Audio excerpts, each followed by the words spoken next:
Hello everybody, welcome and welcome back to PMC Galaxy, and this is your designer friend Swastick Acharya presenting you today a simple and attractive e-commerce banner for sales on women clothing in Adobe Photoshop. I am going to design it as per standard e-commerce banner dimension, which is 1280 by 375 pixels by size with RGB color mode.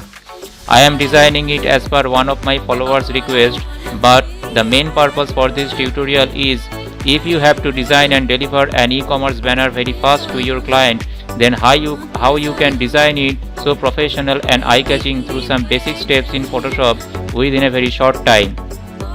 So I hope this design tutorial will be very helpful for all of you from beginner to advanced. Those people who are newly learning about Photoshop and graphic designing can take a good idea, I think, regarding any e-commerce banner design. So please watch the tutorial till the end and let me know in the comment box about your opinions. If you think this design is a useful one for you, then just hit the like thumb and share. And those who are newly watching, never forget to subscribe and turn on your notification bell to stay connected with PMC Galaxy and never miss any design tutorial. So guys, always stay safe and take care. Keep learning, keep designing, and stay tuned. Thank you very much.